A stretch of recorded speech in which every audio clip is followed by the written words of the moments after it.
Sanggup mempertaruhkan nyawa demi memelihara kebersihan dasar laut yang terancam dengan sapan sarap akibat perbuatan manusia. Itu pengorbanan sekumpulan 4 penyelam tempatan yang mahu memastikan hidupan laut terutama terumbu karang di Taman Laut di Pulau Undang Melaka terus terpelihara sekaligus dapat ditetapi generasi akan datang. Layak digelar Wira Tidak Didendang, kumpulan penyelam berkenaan telah melakukan kerja-kerja tanggungjawab sosial CSR itu di perairan terbabit sejak 13 tahun lalu. Bagi mereka, tugasan itu memerlukan komitmen yang tinggi, ekoran cabaran besar menanti ketika berada di dasar laut. Ketua kumpulan penyelam itu, Suraya Sulaiman, 46 tahun berkata, pasukannya mendapat pengiktirafan Professional Association Diving Instructors PADI yang beribu pejabat di Australia. Dia mula terlibat dalam aktiviti sukarelawan membersihkan sampah terutama pukat hanyut yang dibuang pihak tertentu di dasar laut sejak 2010. Antara tugas utama pasukannya di dasar laut jelasnya ialah membersihkan pukat hanyut yang menutupi karang bagi mengelakkannya mati kerana ia berkait rapat dengan jaminan sumber makanan manusia. Apa yang kami buat tadi, kami jumpa pukat dan juga sampah-sampah. Contohnya terutama apabila kalau kita kata ramai di kalangan masyarakat hari ini, dia tak sedar bahawa sampah contohnya bahan daripada plastik yang dibuang walaupun di bandar dan akhirnya apabila dibawa ke longkang dan akhirnya dia pergi ke sungai dan ke sungai akhirnya dia pergi ke laut. Jadi benda itu memberi ancaman besar kepada hidupan laut. Okey, terutamanya macam penyu kita.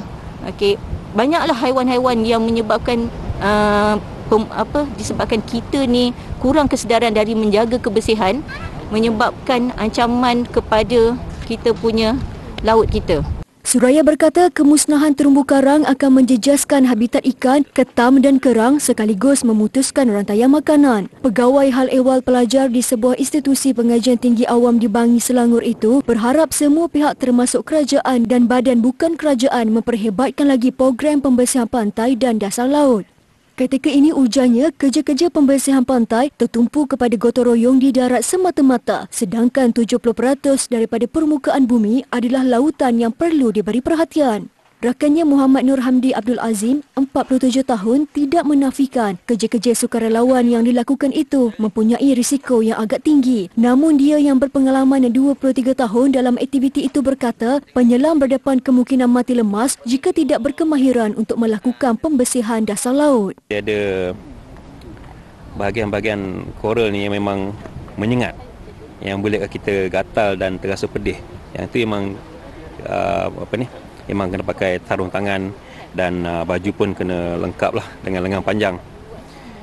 Itu yang kedua. Yang ketiga memang bahayanya dengan pukat-pukat lama ni, kalau kita tak berhati-hati memang kita boleh terperangkap dalam dalam pukat tu dan menyebabkan bila kita panik membuatkan kita lebih bergulung dalam pukat tu dan boleh menyebabkan lemas lah.